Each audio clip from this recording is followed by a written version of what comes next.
কৃষ্ণ আমি আগবাঢ়িছো কৃষ্ণ হৰি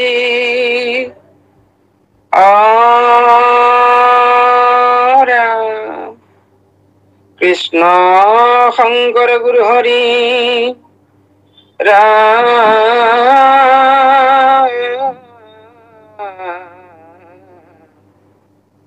হৰি ৰাম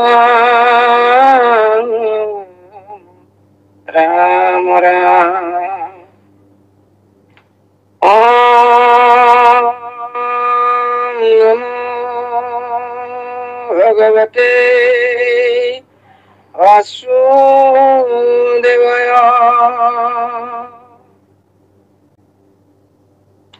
সকল নিগম কল্পতৰু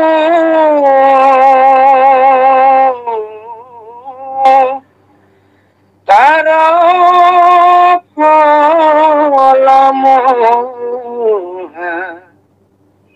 ভাগবত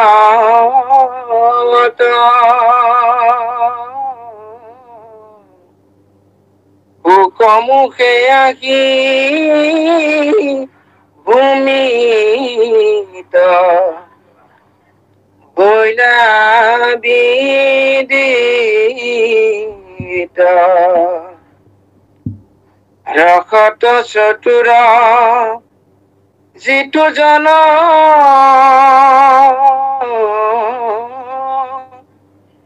কৃষ্ণ চৰণে দিয়া মন পৰম সন্তোষে পিয়ক ভলমৃত ৰাম পৰম সন্তোষে পিয়ক ভলমৃত কৃষ্ণ কৃষ্ণ কৃষ্ণ অৰ্জুন সংবাদ আমি এই অধ্যায়টি শ্ৰৱণ আৰু কীৰ্তন কৰি থকা হৈছে। আজি আমি তাৰে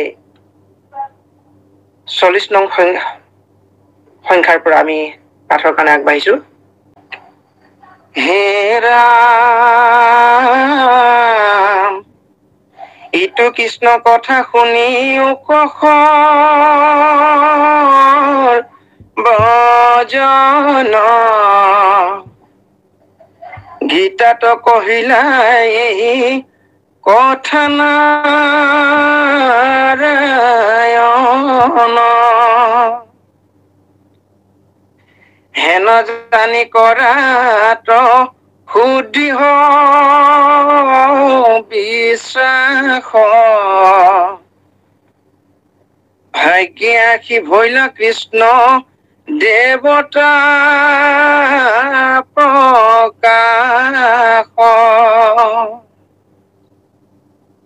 কৃষ্ণ নাম ধৰ্ম ভৈলা কলিত উদয় যাৰ ধ্বনি শুনি হৈ পাপৰ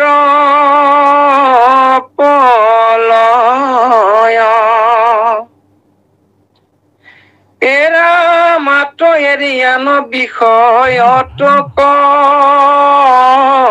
ৰে নাশ কৃষ্ণ কৰে আস অমৃত তেজিয়া বিষয় কৰে গ্ৰাস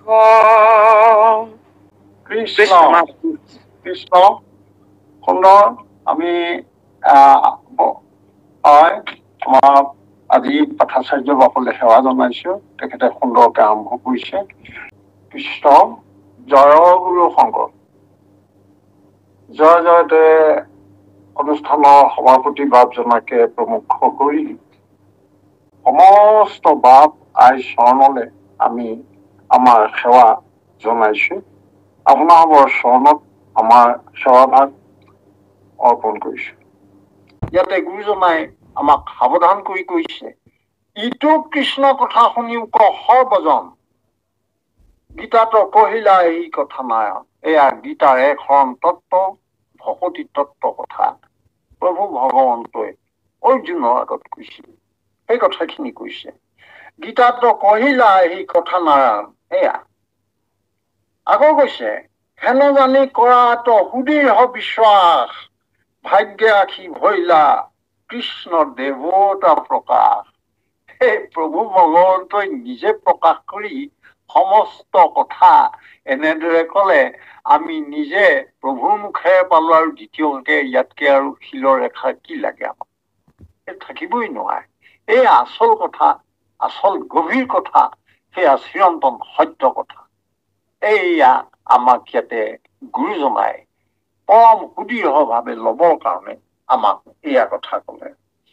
আকৌ কৃষ্ণ নাম ধৰ্ম ভৈলা কলিত উদয় যাৰ ধনী শুনই হৈ পাপৰ প্ৰলয় ইয়াতে আমাৰ এই ভকতি ধৰ্মত শ্ৰৱণ কীৰ্তনৰ কথা আছে যিজনে শ্ৰৱণ কৰিলে তেওঁ হৃদয়ত এয়া শ্ৰৱণৰ যি ফল সেয়া লাভ হব আৰু কীৰ্তনৰ ফলত তেওঁতো নিজে শুনিলে লোককো শুনালে এই লোকক এজনক নহয় অনেকজনক শুনালে এয়া এতিয়া সহজেই প্ৰভুৰ কথা বিস্তাৰ হল আৰু প্ৰভুৱেও আশা কৰে তেওঁৰ শুদ্ধ কথা নিজৰ ধৰ্ম মনুষ্যৰ মাজত বিয়পি পৰক সমস্তজনে তেওঁৰ কথা পাতক তেওঁৰ লীলা কথা শ্ৰৱণ কীৰ্তন কৰি সমস্তজনে পৰমানন্দ লাভ কৰক সংসাৰত থকা দিনকেইটাত প্ৰভুৱে এয়া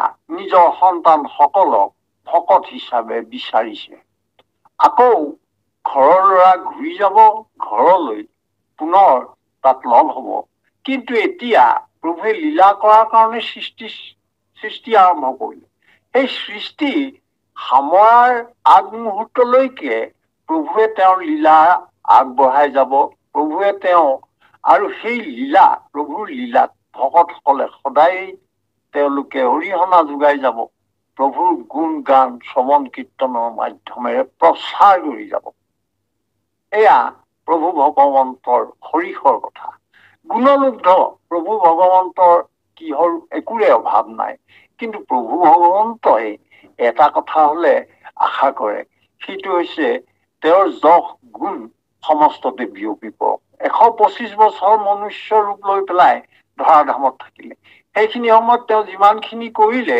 ভকতৰ কাৰণে কৰিলে কাৰণ তেওঁ সেইখিনি এৰি থৈ যাওঁতে তেওঁ যি কৰ্ম গুণ কৰ্ম সমস্তখিনি তেওঁ ভকতৰ কথন মথনৰ সুবিধাৰ বাবে এৰি থৈ গল আৰু সেইখিনিকে কৰি ভকতে নিৰ্গুণ অৱস্থা প্ৰাপ্তি হব জন্ম ৰহিত হব পৰমানন্দ লোভী সংসাৰ তাৰিব পাৰিব এইকেইটা তাৰ মাজতে প্ৰভুৱে সমস্ত সময়তে ভকতৰ মাজত নিজেও থাকিব আৰু নিজে থাকি তেওঁ লীলা চৰিতাৰ্থ কৰি এনেদৰে সমস্তৰে আনন্দ তেওঁ সমস্ততে বিয়পাই দিব এয়া উদ্দেশ্য প্ৰভু ভগৱন্তৰ আৰু সেইকাৰণেই কৃষ্ণ নাম ধৰ্ম ভৈলা কলিত উদয় যাৰ ধনী শুনেই হৈ পাপৰ পলায় এইখিনি সময়ত য'ত হৰিনাম আছে তাত কলিৰ কলমকে চুব নোৱাৰে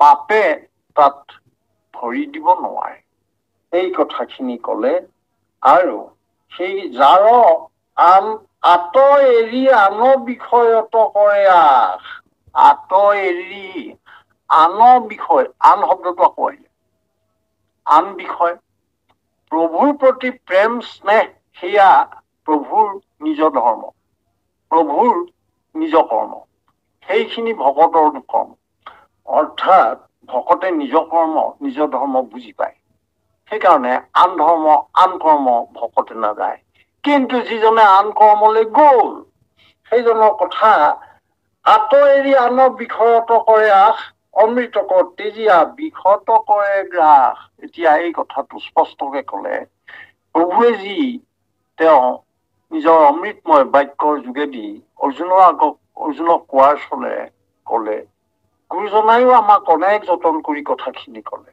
এইখিনি শুনাৰ পাছতো হৃদয়ত কেতিয়াও ভাৱটো নাহিলে। তেতিয়া তেওঁ আৰু বিষ পান কৰাৰ দৰেহে হ'ল। অৰ্থাৎ সেয়া হৃদয়লে সেই জ্ঞানৰ যি অনুভূতি, যি অনুভৱ, সেইখিনি হৃদয়ত অংকুৰিত নহল। এয়া তেতিয়া বৰ দুখৰ কথা হ'ব। আমাৰ জীৱনটো অথলে যাব। এনেকুৱা এই কথাখিনিৰ মাজেৰে গুৰুজনাই আমাক সকীয়াই দিছে, কৃপা কৰিছে। ভাল, কৃষ্ণ অকমান আগবাঢ়ক। বনিয়ামা কৃষ্ণ সেৱা জনাইছো। কৃষ্ণ কৃষ্ণ কৃষ্ণ কৃষ্ণ।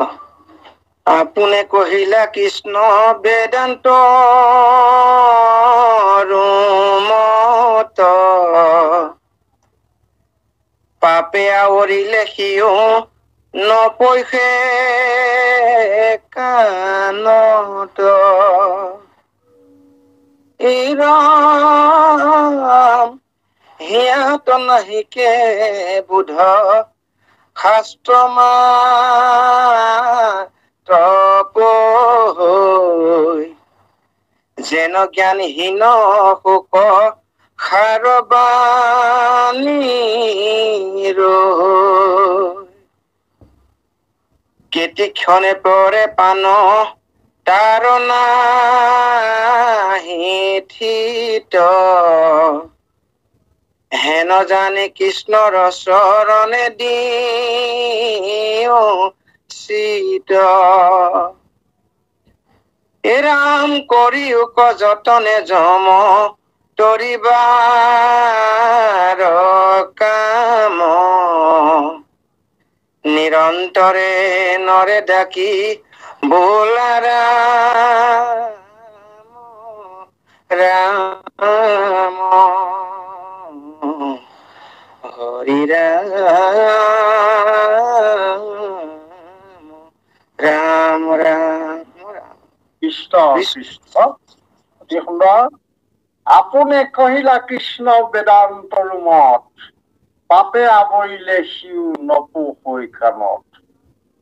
এতিয়া যিজনে প্ৰভুৱে কোৱা, নিজ মুখে কোৱা কথাবোৰ তেওঁ কাণত নোসোমালে, যিজনৰ নোসোমালে, সেয়া তেওঁ এতিয়া হৃদয়ত অতি সহজেই এতিয়া পাপেৰে তেওঁক আগুৰি ধৰিব। এইটো এটা অতি পৰিতাপৰ কথা। গুৰুজনাই কলে, ভকতে আলোচনা কৰিলে, যিবিলাক কথা প্ৰভু নিজ মুখে নিজে কৈ গৈছিলে, সেই কথাখিনি বহু সময়ত সমাজত আলোচিত হৈছিল। গুৰুজনাই শাস্ত্ৰত কলে, এতিয়া সেই কথাখিনি কাণলৈ নাহে। কাণলৈ কেতিয়াবা আহিছে, আহিলেও কি হয়, তেওঁ শাস্ত্ৰৰ কথা শুনিলে তাতে এৰিলে। তেওঁ এতিয়া কেনেকুৱা অৱস্থাটো হব, যেনেকৈ ভাটৌ চৰাই এটি শিকালে মানে একেবাৰে সাৰ কথা দিও যদি কৈ দিয়া যায়, মুখে সেই কথাষাৰ কব। যিটো কথা কব, সেই কথাটোত কিন্তু মুখেৰেহে কব। তেওঁৰ হিয়াত কিন্তু, হৃদয়ত কিন্তু সেইটো সম্পৰ্কে যি প্ৰজ্ঞাৰ প্ৰয়োজন, যি অনুভূতিৰ প্ৰয়োজন, যি জ্ঞান বিবেক, সেয়া কিন্তু সৃষ্টি নহল। তেতিয়াহলে এনেকৈ শুনাজনৰ ক্ষেত্ৰত সেয়া ভাটৌ শিক্ষাহে হব। সেইকাৰণে কৈছে, আমি মনোযোগেৰে পৰম শ্ৰদ্ধাৰে সুদৃঢ় বিশ্বাস সশ্ৰদ্ধে আমি কায় বাক্য মনেৰে শাস্ত্ৰ কথা লব লাগে।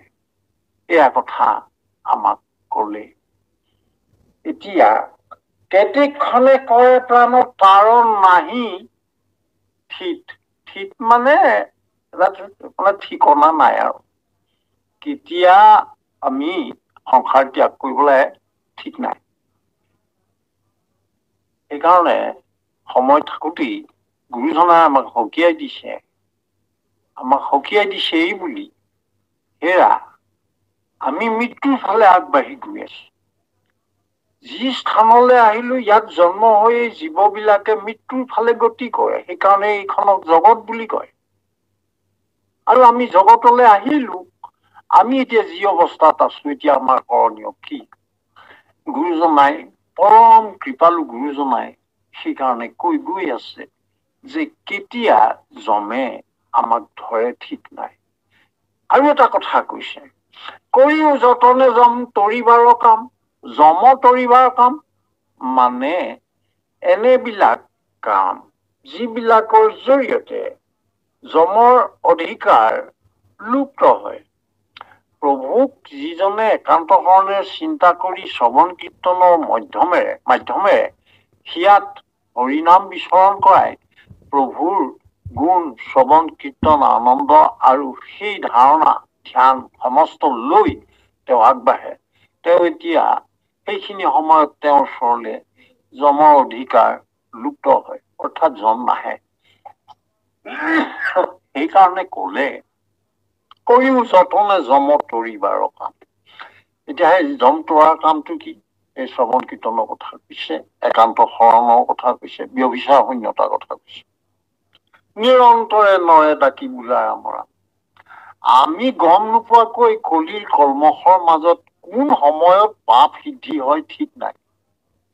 আমি জানি পেলাইও হব, নজনাকেও হব, কব নোৱাৰাকে হব, গম পালেও কোনো ঠিক নাই, যাতে অজ্ঞাতে হব পাৰে।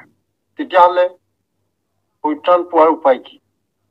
সেইকাৰণে কলে যে কলিতটো হবই আৰু পাপ, কোন সময়ত হয় কোনো ঠিক নাই। সেইকাৰণে নিৰন্তৰে ডাকি বোলা ৰাম। ৰাম শব্দটো, কৃষ্ণ শব্দটো ডাকি লবলৈ কৈছে, অকমান স্পষ্টকে উচ্চাৰণ কৰিবলৈ কৈছে, যাতে লাজ ভয় শংকা এইবিলাকৰ কথা নাই, কুণ্ঠা ইয়াত নাই, কুণ্ঠাবোধ ইয়াত থাকিবই নোৱাৰে। সেইকাৰণে ৰাম বুলি কব পাৰিব লাগিব, কৃষ্ণ বুলি কব লাগিব। কিন্তু সেইটো দেখুৱাবলৈ নহয়, হৃদয়ত কৃষ্ণক লৈ পেলাই আনন্দ ভাৱেৰে যাব লাগিব, কৃষ্ণৰ অনুভূতি হৃদয়লৈ আনিব পাৰিব লাগিব। আহিব, ভকতৰ মাজত আহিব, ভকতৰ লগ ললে আহিব, সাধু সংগৰ লগতে আহিব, আজি নাহিলে কাইলৈ আহিব।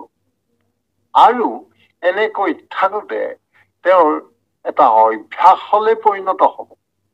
অভ্যাসলৈ পৰিণত হলে তেওঁ সেয়া এই যে অভ্যাসটো গৈ পেলাই স্বভাৱলৈ পৰিণত হব। স্বভাৱলৈ পৰিণত হলে উজুতি খালে কৃষ্ণ বুলি মাত খাৰ ওলাব, দুখ পালেও কৃষ্ণ বুলি ওলাব, ভকতজনক লগ পালে কৃষ্ণ বুলি ওলাব। এইবিলাক তেতিয়া আমাৰ কাম কাজৰ মাজেৰে কৃষ্ণ ভাৱ প্ৰকাশ হ'ব। এইটোকেই কৃষ্ণ সংস্কৃতি বুলি কৈছে। কৃষ্ণ সংস্কৃতি বেলেগকে নাই। গুৰুজনাই প্ৰচাৰ প্ৰসাৰৰ কাৰণে কৃষ্ণ সংস্কৃতিৰ বহু উপাদান দিলে, সেইকাৰণে তাৰ মূলতেই এয়া কৃষ্ণ শব্দটি, ৰাম শব্দটি। আমি যেতিয়া এই কথাটি হৃদয়লৈ আনিলো, স্বভাৱলৈ আনিলো, আমি যেতিয়া প্ৰভুৰ সমস্ত উপস্থিতি সকলো সময়তে আমাৰ অনুভৱ হৈ থাকে, সেয়াই আমাৰ পৰম কৃপা লাভ হব, সেয়াই আমাৰ পৰম কৃপা। ভাল, কৃষ্ণ। আমি অকমান এতিয়া আগলৈ যাম। শ্ৰদ্ধাৰ পাঠাচাৰ্য বাপজনা, আপুনি এতিয়া আগলৈ আগবাঢ়ক। কৃষ্ণ কৃষ্ণ কৃষ্ণ কৃষ্ণ। সুশীল বামুণ আৰু চন্দালিনীৰ সংবাদৰ কথন। দুলৰী। অৰ্জুনে বুলন্ত প্ৰভু নাৰায়ণ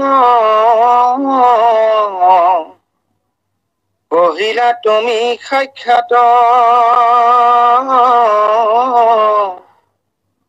তথাপি প্ৰত্যয় কৰিবে নপাৰো নযায় মনে সঞ্জাত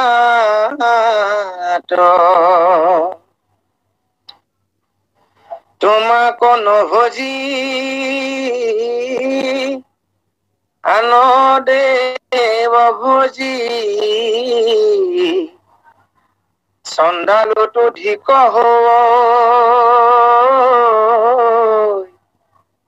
হেন বিপৰীত কৈত নাহি শুনি চণ্ডালে তাকনো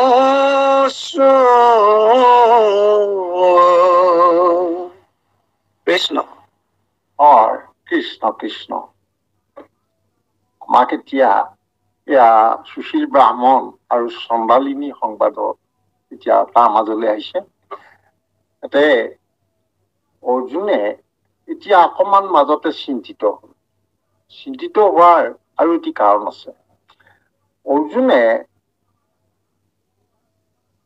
এটা তেওঁ সকলো কথা খৰচি মাৰি জানিবলৈ বিচাৰিছে আমাৰ পূৰ্বে এয়া কৃষ্ণই যিটো অৰ্জুনৰ আগত ৩৫ সংখ্যক পদভাগত কৈছিলে বোলে মহামূৰ্খ দাতা মুঠ পৰে নাহি কেও তথাপিতো পূজৈ তেজী মুক আনৰ দেও সিটো মহাম্লেশ খাই কুকুৰক মাৰি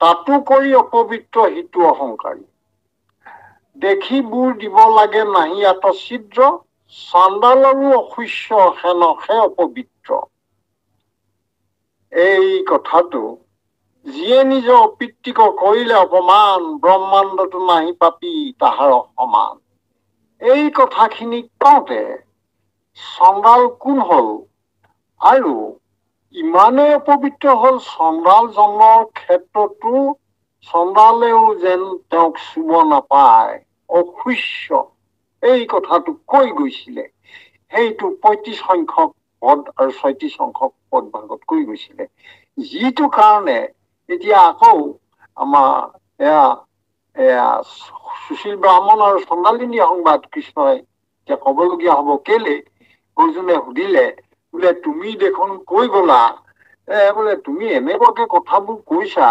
আৰু খৰচি মাৰি জানিব মন গৈছে সংজাত মানে সম্পূৰ্ণৰূপে খৰচি মাৰি কয় মানে নাযায় মানে সংজাত পতিয়ন যাবলৈ সম্পূৰ্ণৰূপে আৰু অলপ লাগিব মোক এই কথাটো কৈছে কেলে বোলে তোমাক যদি নভজি আন দেৱ দেৱীক ভজিছে তেতিয়াহলে সেইজন চণ্ডালতকৈও অধিক হব আৰু কৈছে আৰু বোলে হেন বিপৰীত কৈতো নাহি শুনি চণ্ডালে তাকো নুচুৰ আৰু তুমি যে কলা চণ্ডালজনৰ বাবেও সেইজন পৰম অসুচি হল এনেকুৱা কথা মই কতো শুনা নাই আৰু এই কথাটো শুনি পেলাই মই আৰু দুটামান কথা জানিবলৈ মন গৈছে এইটোকে এতিয়া আমাৰ অৰ্জুনে প্ৰশ্ন কৰোঁতে উত্তৰ দিব প্ৰভু ভগৱন্তই আমাৰ দুটামান কুটকৈ আগবাঢ়ক কৃষ্ণ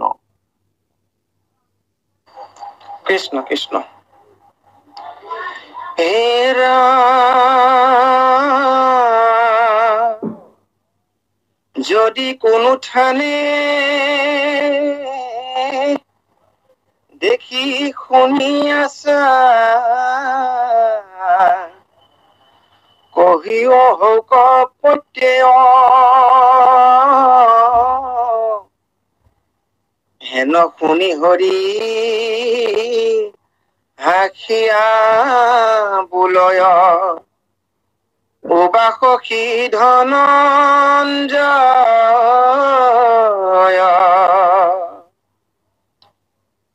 শুনা সাৱধানে মহাগুপ্য কথা ইতিহাস পুৰাতন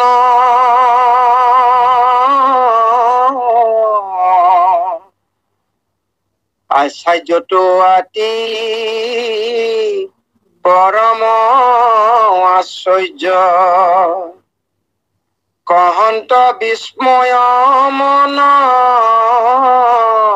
মনত কৃষ্ণ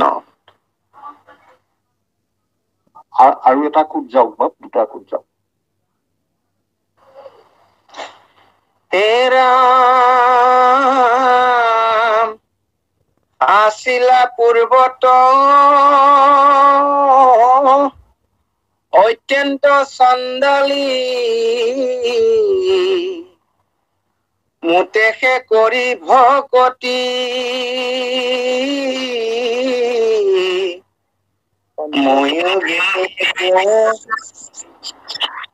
দেৱ কোন জান মোৰহো সেৱাতৰ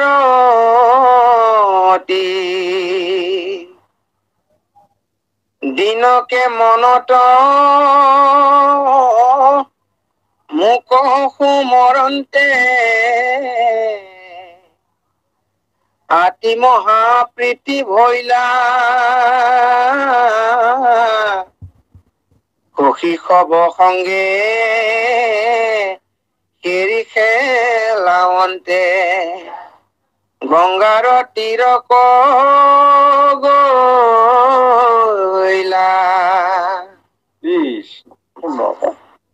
এতিয়া কৈছে অৰ্জুনে কৈছে বোলে প্ৰভু তুমিতো কলা যে যিজনে এয়া মানে আনক পূজা কৰে উপদেৱতাক পূজা কৰে আৰু মুখ্যদাতা কেৱল মইহে সকলো জীৱকে মুখ্য প্ৰদান কৰিব পাৰো সেইকাৰণে মোৰ নাম মুকুন্দ এতিয়া মইহে মুকুন্দ আন কোনো মুকুন্দ হব নোৱাৰে তেনেকুৱা অৱস্থাত ইমানখিনি কথা জনাৰ পিছতো যিজনে উপদেৱতাক ভজিলে সেইজন হল চণ্ডালতকৈও অসুচী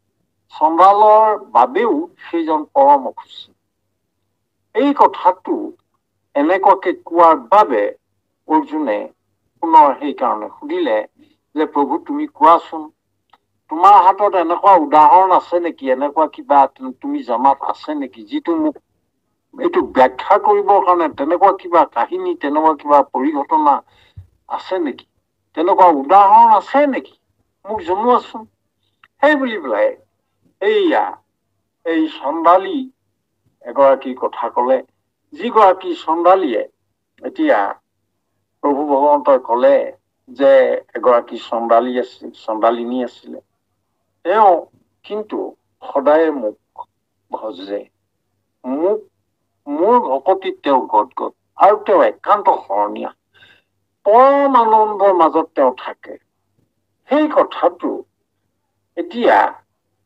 এনেকুৱা মোৰ বাদে প্ৰভু কৃষ্ণই কৈছে শুনা অৰ্জুন মোৰ বাদে এই চণ্ডালিনীয়ে দ্বিতীয় এজনক কেতিয়াও চিন্তা নকৰে একান্তভাৱে শৰণীয়া তেওঁ কেৱল মোতেই সমস্ত অৰ্পিত কৰিছে আৰু এই আনন্দৰ মাজত সেই চণ্ডালিনীয়ে তেওঁ পৰমানন্দৰ মাজত এদিন সখীসকলক লৈ পেলাই এইয়া একেবাৰে গংগাৰ তীৰৰ ফালে ফুৰিবলৈ গল গংগাৰ তীৰৰ ফালে উমলি জামলি সেইফালে গলগৈ মনৰ আনন্দত সখীসকলক লগ লৈ তেনেদৰে গংগাৰ তীৰ পালেগৈ এয়া চণ্ডালিনীৰ কথা কবলৈ ওলাইছে আৰু এতিয়া চণ্ডালিনীয়ে গৈ গংগাৰ তীৰ পাইছেগৈ কি দেখিব সেইখিনি কথা আৰু দুটা কোট আগবাঢ়ক কৃষ্ণ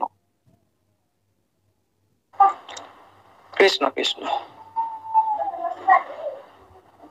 চৰণে প্ৰণাম কৰিলো প্ৰভু দেৱ দিওক স্বৰ্গত ভাগ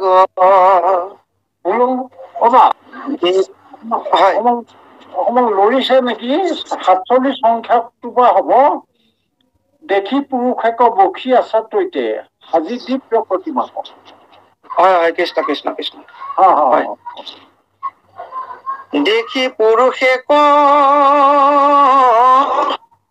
বখি আছা তৈতে সাজি দিব প্ৰতিমাক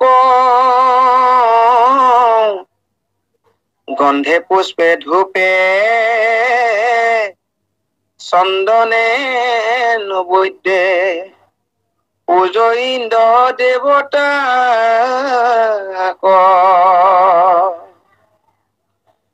দুৰ্বাসত গীত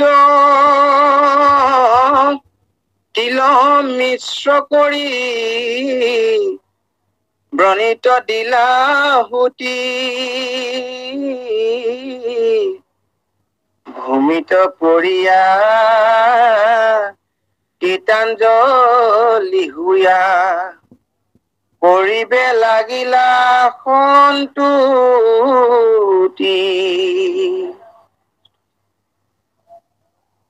বিষ্ণুটো অধিক ইন্দ্ৰেশে দেৱতা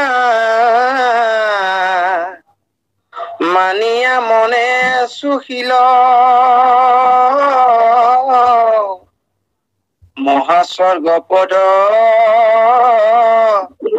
জীৱন্ত বলিয়া আনে স্তুতি আৰম্ভিল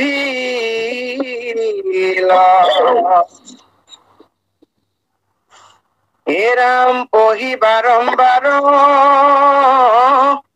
শুনি মনোহৰ কৰ্ণত অমিত শ্ৰৱৈ মহাগুণ গণ বনায়া বিন্দক সুশীল স্তুতি বিনা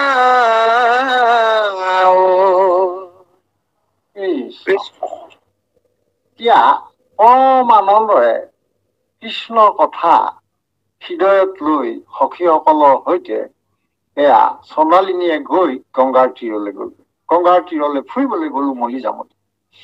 গৈ পেলাই দেখিলে তাতে এজন দেখি পুৰুষ এক বসি আছা তৈতে সাজি দিব্য প্ৰতিমা সাজি পেলাই এতিয়া এজন ব্ৰাহ্মণে অতি সুন্দৰ চেহেৰাৰ সুশীল ব্ৰাহ্মণে কি কৰিছে, প্ৰভু ভগৱন্তক মানে প্ৰভু ভগৱন্ত নহয়, প্ৰতিমা সাজি পেলাই তাতে তেওঁ গন্ধ পুষ্প ধূপ নৈবেদ্য লৈ পেলাই ইন্দ্ৰক পূজা কৰি আছে। এই সুশীল ব্ৰাহ্মণে ইন্দ্ৰক পূজা কৰিছে। সেইটোকে গৈ পেলাই আমাৰ এয়া চন্দ্ৰালিনীয়ে গৈ দেখিলে, কৃষ্ণ ভক্ত চন্দ্ৰালিনীয়ে দেখিছে কি কৰিছে, দুৰ্বাক্ষত ঘৃত তিল মিশ্ৰ কৰি বৰ্ণিত দিলা আহুতি ভূমিত পৰিয়া কৃতাঞ্জলি হুয়া কৰিবে লাগিলা স্তুতি। এই যে ইন্দ্ৰক পূজা কৰিছে, পূজা কৰোতে এই দুৰ্বাক্ষ মানে ইয়াতে দুৰ্বাক্ষ মানে এই দুবৰি বুজাইছে। দুবৰিয়ে মানে ঘিউ তিল এইবিলাক লৈ পেলাই বহ্নিত আহুতি দিছে, জুইত এনেকে তেওঁ যজ্ঞ কৰি আছে। আৰু তেওঁ কি কৰিছে, এয়া ইন্দ্ৰক স্তুতি কৰিবলৈ লাগিছে, ইন্দ্ৰ পূজা কৰি আছে। এই দুৰ্বাক্ষ শব্দটো অকমান আমি ভাঙি পেলাই যদি চাওঁ, এতিয়া দুৰ্বা মানে হৈছে আমাৰ দুবৰি, অক্ষ দুৰ্বাক্ষ। এতিয়া দুৰ্বাক্ষ কথাটো ভালদৰে বুজিবলৈ দুৰ্বা দল শব্দটোলৈ যাব লাগে। দল মানে পাত, মানে যি এতিয়া ধৰক দুবৰি আমি ঘাঁহ চবে চিনি পাওঁ। দুবৰি আমি অলপ তলতে ছিঙি আনিলো, ছিঙি আনোতে কেইটামান যদি পাত দুবৰি পাতে সৈতে আহে, সেই পাতখিনি আমি দুৰ্বা দল।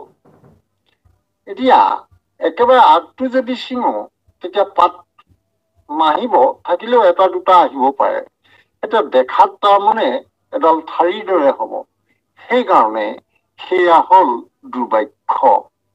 অৰ্থাৎ দুবৰিৰ আগেৰে এই ঘিউ তিল মিহলি কৰা এইবিলাক লৈ পেলাই লাহে লাহে আহুতি হিচাপে এয়া যজ্ঞ কৰি আছে। এইবিলাক কৰিছে আৰু ভূমিত পৰি পেলাই ইন্দ্ৰক একেবাৰে এয়া সুশীল ব্ৰাহ্মণে সুন্দৰকৈ তেওঁৰ মতে ইন্দ্ৰক পূজা কৰিবলৈ ধৰিছে।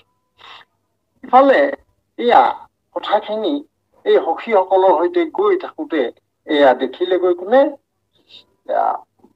চন্দালিনীয়ে। এতিয়া কৈছে বিষ্ণুটো অধিক ইন্দ্ৰেশে দেৱতা মানিয়া মনে সুখী।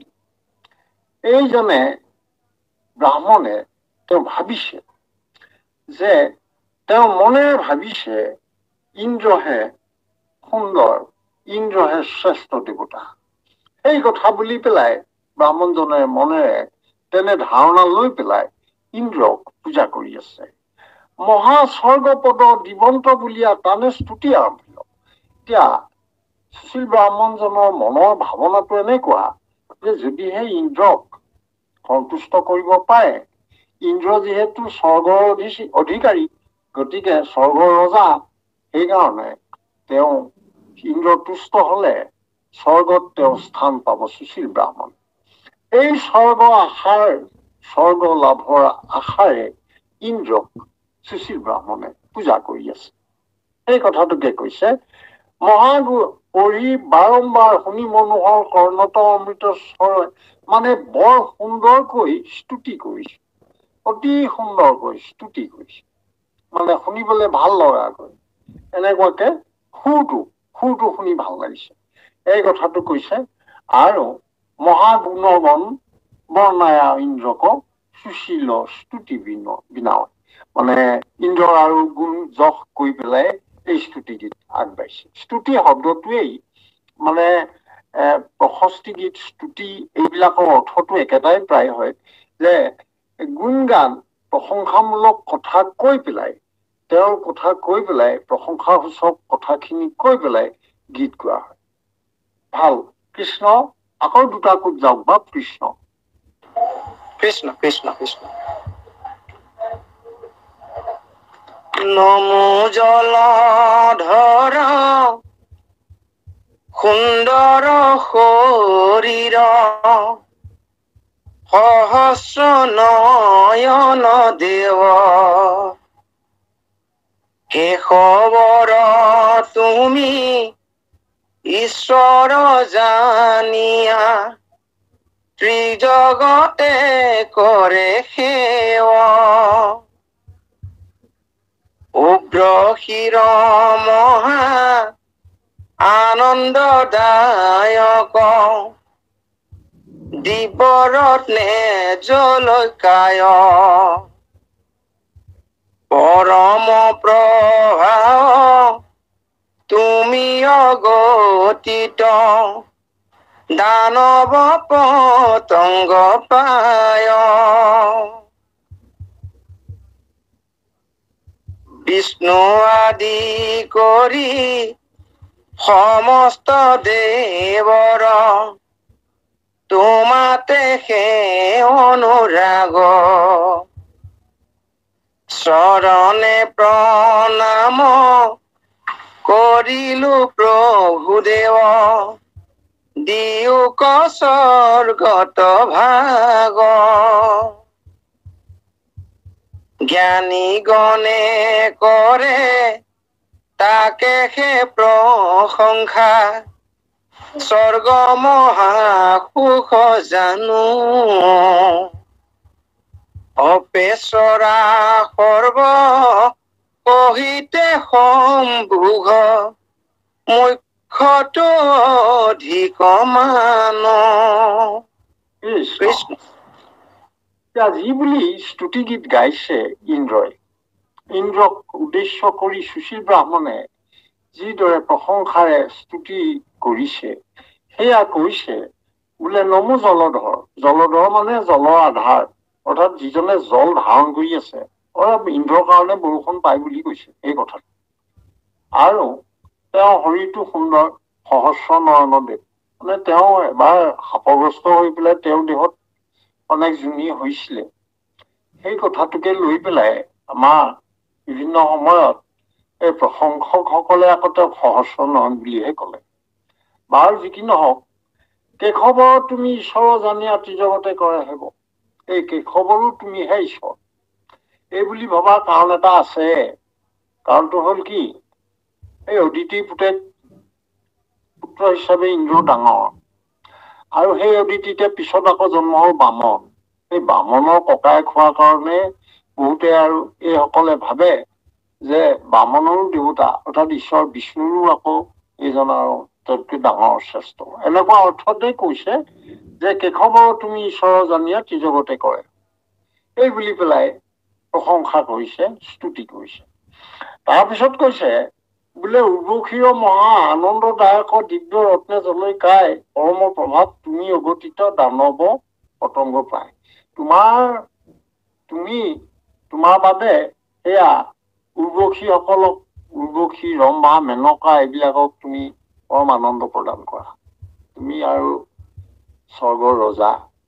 আৰু কৈছে বোলে তোমাৰ কাৰণে দানৱ বিলাক, দৈত্যবিলাক পতংগৰ দৰেহে আৰু তোমাৰ ওচৰত পাৰ নেপায়।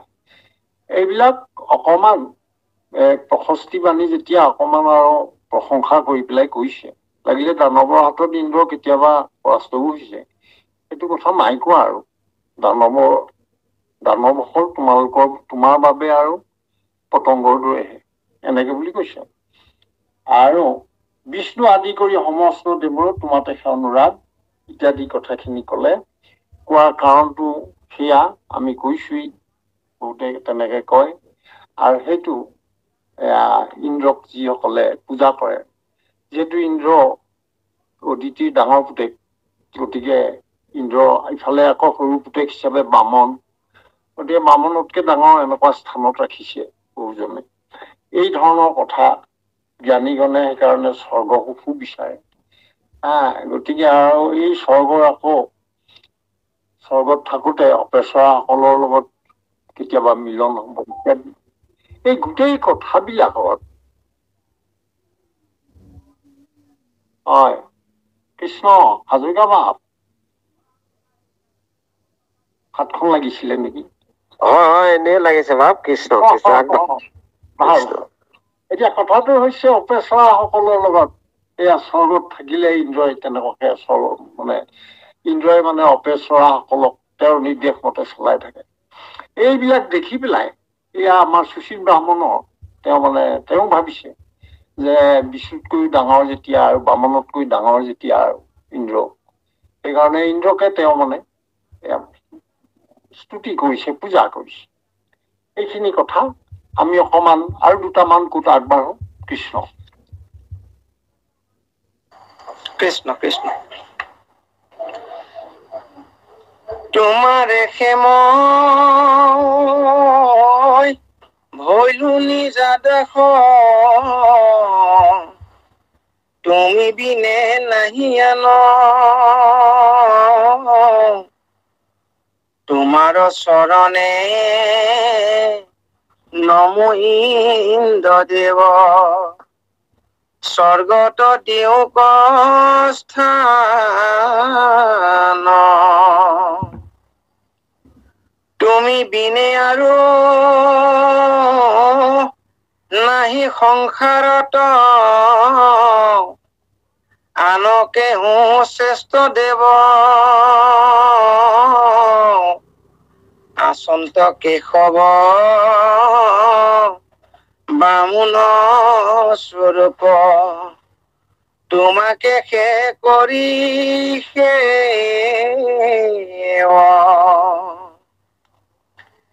মেঘৰ অধিপ কাশ্যপ নন্দন, ইতি লোকৰ নাথ, হয়ুক প্ৰসন্ন কৰুণা সদন, নমো নমো নমাই মাথ, আনো নানা তুতি কৰিয়া ভকতি, সুশীল ব্ৰাহ্মণ পাছে গীতাঞ্জলি কৰি জাহ্নবী তীৰত বৈঠা বান্ধে বসিয়া আছে। কৃষ্ণ। হয়, কৃষ্ণ কৃষ্ণ। এতিয়া আমাৰ এইখিনিতে যিটো শ্লোক যিটো স্তুতি যেনেকে সুশীল ব্ৰাহ্মণে কৰি আছে সেই কথাখিনিকে প্ৰকাশ কৰি আছে। ব্ৰাহ্মণৰ মতে তেওঁ এতিয়া কৈ আছে বোলে মই তোমাৰ দাস। ইন্দ্ৰৰ ওচৰত তেওঁ শৰণ লৈছে আৰু সেইকাৰণে মোক তুমি তোমাৰ চৰণলৈ সেৱা জনাইছো, তোমাৰ দাস হিচাপে মোক স্বীকাৰ কৰা আৰু মোক মানে স্বৰ্গত স্থান দিয়া। এই সংসাৰত আৰু তোমাকেই শ্ৰেষ্ঠ বুলি ভাবিছো। আৰু এই আমি আগতেই কৈছিলো আচন্ত কেশৱ বামনৰ স্বৰূপ তোমাকেহে কৰি সেৱ।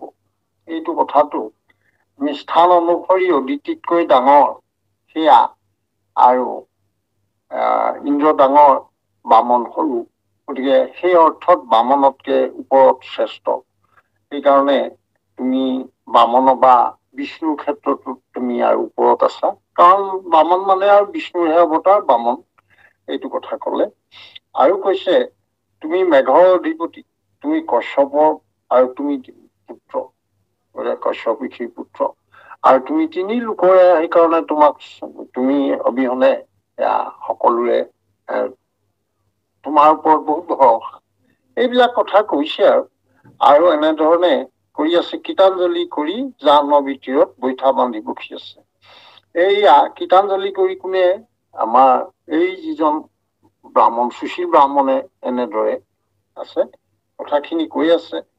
আৰু জাহ্নবী তীৰত, জাহ্নবী মানে গংগাৰ তীৰত, গংগাৰ নীতি নিয়ম জাহ্নবী মানে সেয়া ভগীৰথে গংগাক লৈ আহোঁতে এতিয়া সেই জাহ্নু ঋষিৰ আশ্ৰমত মানে অলপ গংগাৰ তেতিয়া চঞ্চল ভাৱৰ কাৰণে এই জাহ্নু ঋষিয়ে তেওঁৰ গোটেই আশ্ৰম বুৰাই পেলালে, আৰু জাহ্নু ঋষিয়ে গোটেইখিনি গলা ধৰ মানে গোটেইখিনি পানী খাই পেলালে।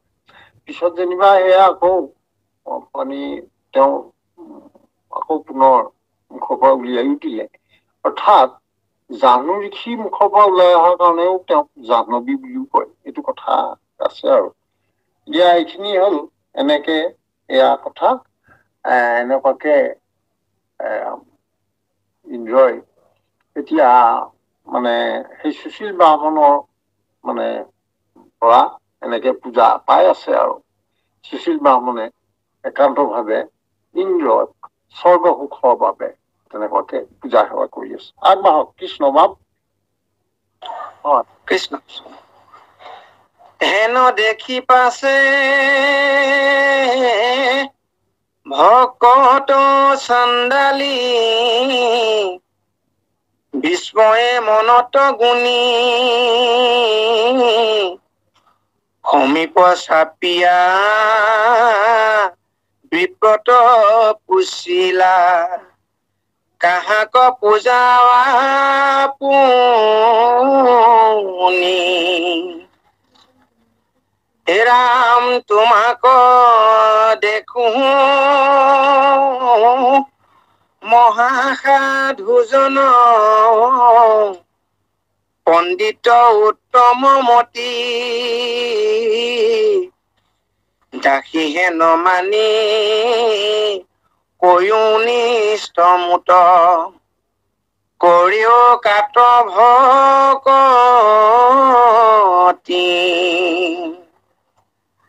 চান্দালিৰ হেন বচন শুনিয়া সুশীলে নমাতি আছে, কতো ক্ষণ মানে ঠেক ধৰি ৰহি, মেলিলে ক চক্ষু পাছে, মহামদ গৰ্বে চান্দালিক চাই, বলিলন্ত তুলি মাথ যাক পূজময়ী তাক ন জানস তেহুতি জগত নাথ।